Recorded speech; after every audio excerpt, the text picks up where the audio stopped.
श्रीमद् देवी भागवत महापुराण प्रथम स्कंद पंचदश अध्याय। शुकदेव जी का विवाह के लिए अस्वीकार करना तथा व्यास जी का उनसे श्रीमद् देवी भागवत पढ़ने के लिए कहना। शुकदेव जी बोले, हे पिताजी, सर्वदा दुख देने वाले गृहस्थ आश्रम को मैं कभी स्वीकार नहीं करूंगा, क्योंकि पशु पक्षियों को फंसाने वाले जाल के समान यह आश्रम सभी मानवों के लिए सदा बंधन स्वरूप है। हे तात, धन धान्य की चिंता में व्याकुल लोगों के लिए सुख कहाँ दिखाई पड़ता है। निर्धन और लोभ के वशीभूत मनुष्य अपने ही परिवार जनों द्वारा सर्वदा कष्ट पाते रहते हैं। इंद्र भी वैसे सुखी नहीं रहते जैसा एक सुखी निस्पृह भिक्षुक रहता है। तब भला इस संसार में तीनों लोकों का वैभव पाकर भी दूसरा कौन सुखी रह सकता है। किसी तपस्वी को तप करते हुए देखकर स्वर्गलोक के स्वामी इंद्र भी चिंतित हो उठते हैं और उसके तप में अनेक प्रकार के विघ्न करने लगते हैं। ब्रह्मा भी सुखी नहीं हैं और मनोरम लक्ष्मी को पाकर विष्णु भी सुखी नहीं हैं। उन्हें भी दैत्यों के साथ युद्ध के द्वारा निरंतर कष्ट सहन करने पड़ते हैं। उन ऐश्वर्यशाली रमापति विष्णु को भी सुख प्राप्ति के लिए अनेक प्रयत्न करने पड़ते हैं और कठोर तपस्या करनी पड़ती है। इस संसार में किसको बहुत सुख है। भगवान शंकर भी सदैव दुखी रहते हैं, ऐसा मैं जानता हूं, क्योंकि वे सदैव तपस्या करते हुए भी दैत्यों से युद्ध करते रहते हैं। हे तात, जब धनवान होते हुए भी लोभी मनुष्य कभी भी सुखपूर्वक सो नहीं पाता, तब भला निर्धन मनुष्य कैसे सुख पा सकता है। इसलिए हे महाभाग, यह जानते हुए भी आप अपने तेज से उत्पन्न पुत्र को दुखदायक तथा महाभयंकर संसार में क्यों लगा रहे हैं। हे पिताजी, जहां जन्म में दुख, बुढ़ापे में दुख, मरण में दुख तथा पुनः विष्ठा और मूत्र से भरे हुए गर्भ में दुख सहन करना पड़ता है, उससे भी अधिक दुख तृष्णा और लोभ से उत्पन्न होता है। हे मानद, मरने से भी अधिक दुख मांगने में होता है। ब्राह्मण प्रतिग्रह द्वारा धन प्राप्त करते हैं और वे बुद्धि बल का उपयोग नहीं करते। दूसरे के भरोसे पर रहना परम दुखकर है तथा वह अहनिर्ष मृत्यु के समान होता है। सभी वेद शास्त्रों का भलीभांति अध्ययन करके भी विद्वानों को धनिकों के पास जाकर सब प्रकार से उनकी प्रशंसा करनी पड़ती है।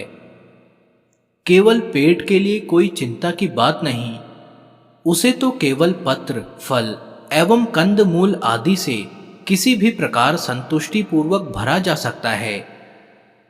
हे पिताजी, भार्या, पुत्र, पौत्र आदि बड़े कुटुंब के पालन में तो अनेक कष्ट सहने पड़ते हैं। ऐसी दशा में गृहस्थ को सुख कहाँ है। इसलिए हे तात, मुझे सुखदायी ज्ञान शास्त्र और योग शास्त्र का उपदेश कीजिए। संपूर्ण कर्म कांड में मेरा मन नहीं लगता, अतः कर्म क्षय का कोई उपाय बताइए, जिससे संचित, प्रारब्ध एवं क्रियमाण तीनों प्रकार के कर्मफल नष्ट हो जाएं।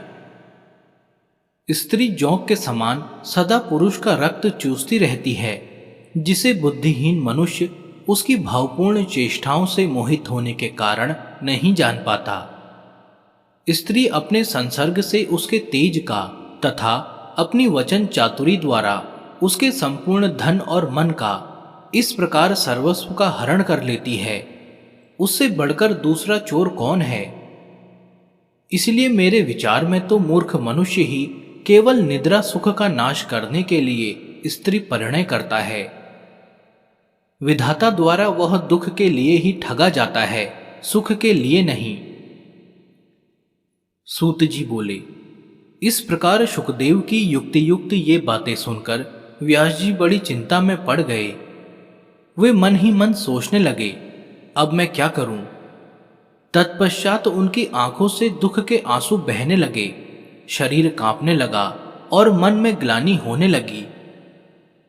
इस प्रकार शोक करते हुए अपने दीन तथा शोकाकुल पिता को देखकर आश्चर्य से विस्मित नेत्र वाले शुकदेव जी ने अपने पिता व्यास जी से कहा, अहो, माया कितनी प्रबल है, जो कि यह वेदांत दर्शन के प्रणेता तथा वेद का सांगोपांग ज्ञान रखने वाले सर्वज्ञ पंडित मेरे पिताजी को भी मोहित कर रही है।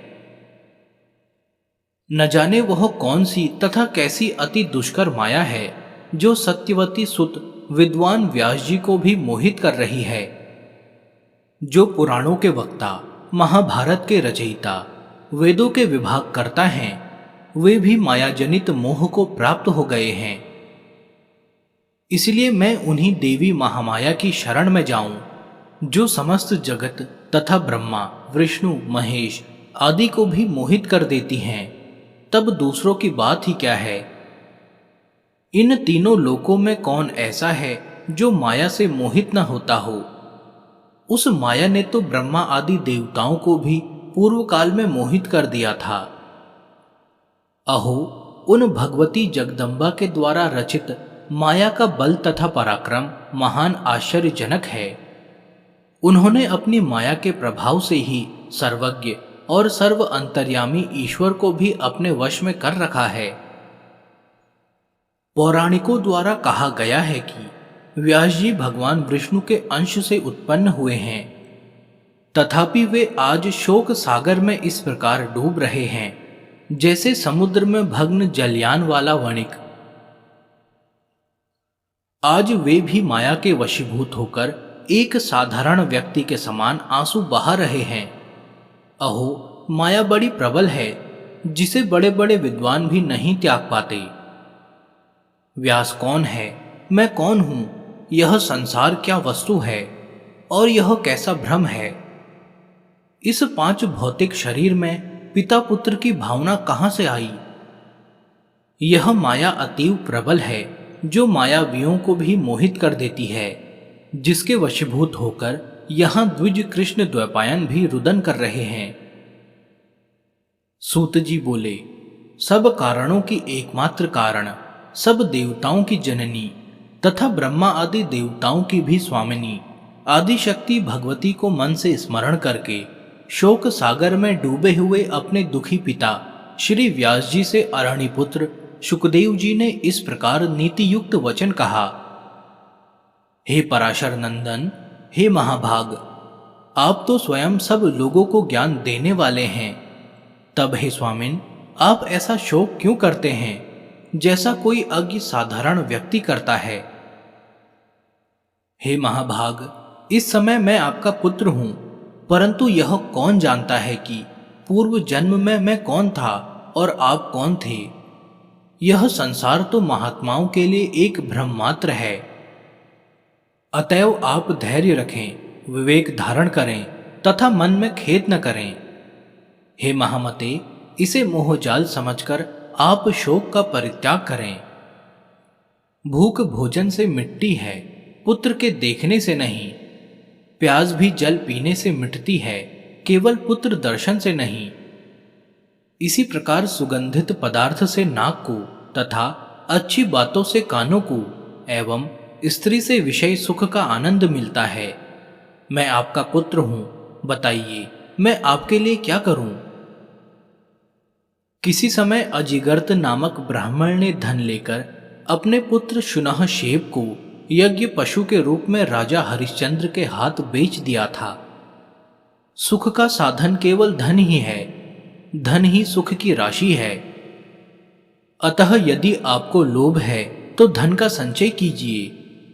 मैं आपका पुत्र हूं, अतः आपके सुख के लिए मैं क्या करूं। हे महामते, आप दैवज्ञ हैं, अतः हे मुने, आप मुझे अपनी बुद्धि से ऐसा ज्ञान दीजिए जिससे मैं गर्भवास जनित महान भय से मुक्त हो जाऊं। हे पवित्र आत्मन, इस कर्म भूमि में मनुष्य जन्म अति दुर्लभ है, उसमें भी उत्तम कुल में ब्राह्मण का जन्म और भी दुर्लभ है। मैं आबद्ध हूं, यह बुद्धि मेरे चित्त से नहीं हटती। संसार के वासना जाल में यह उत्तरोत्तर बढ़ती हुई फंसती ही जाती है। सूत जी बोले, असीम बुद्धि वाले अपने पुत्र शुकदेव के ऐसा कहने पर व्यास जी ने शांत एवं संन्यास आश्रम के लिए उत्सुक मन वाले शुकदेव जी से कहा। व्यास जी बोले, हे महाभाग पुत्र, मेरे द्वारा रचित श्रीमद् देवी भागवत महापुराण को तुम पढ़ो। वेद तुल्य यह पवित्र पुराण अधिक विस्तृत भी नहीं है। इसमें 12 स्कंद हैं। यह पुराणों के 5 लक्षणों से युक्त है। मेरे विचार में यह पुराण सभी पुराणों का आभूषण है। हे महामते, जिस भागवत के सुनने मात्र से सत और असत वस्तुओं का यथार्थ ज्ञान हो जाता है, उसे तुम पढ़ो। एक बार महाप्रलय काल में वट पत्र पर शयन करते हुए बाल रूपधारी भगवान विष्णु वहां सोच रहे थे कि किस चिदात्मा ने किस प्रयोजन से तथा किस द्रव्य से मुझे बाल रूप में उत्पन्न किया है। इन सब विषयों का ज्ञान मुझे कैसे हो।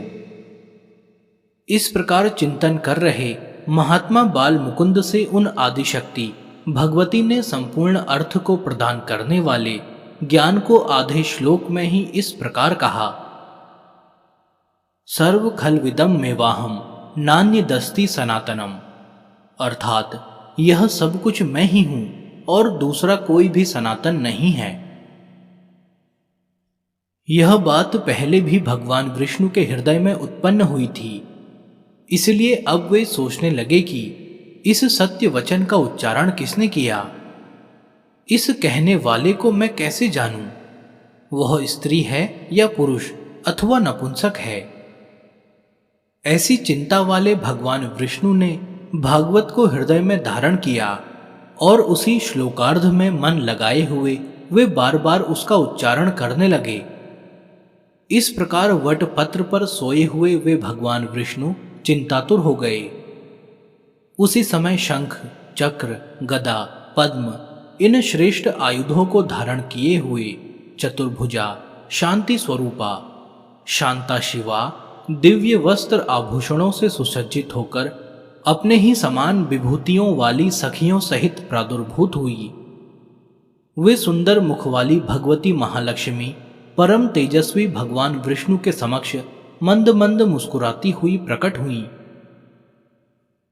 सूत जी बोले, उस अपार प्रलय सागर में बिना अवलंब के स्थित मनोरम रूप वाली उन दिव्य देवी को देखकर कमल नयन भगवान विष्णु बड़े ही विस्मय में पड़े। वहां रति, भूति, बुद्धि, मति, कीर्ति, स्मृति, धृति, श्रद्धा, मेधा, स्वधा, स्वाहा, क्षुधा, निद्रा, दया, गति, तुष्टि, पुष्टि, क्षमा, लज्जा, जृंभा, तंद्रा, ये शक्तियां अलग अलग रूप में उन महादेवी के समीप सभी ओर खड़ी थी। वे सभी श्रेष्ठ आयुध धारण किए हुए थी, नाना प्रकार के आभूषणों से विभूषित थी तथा उनके हृदय पर मंदार की मालाएं और मोतियों के हार सुशोभित हो रहे थे।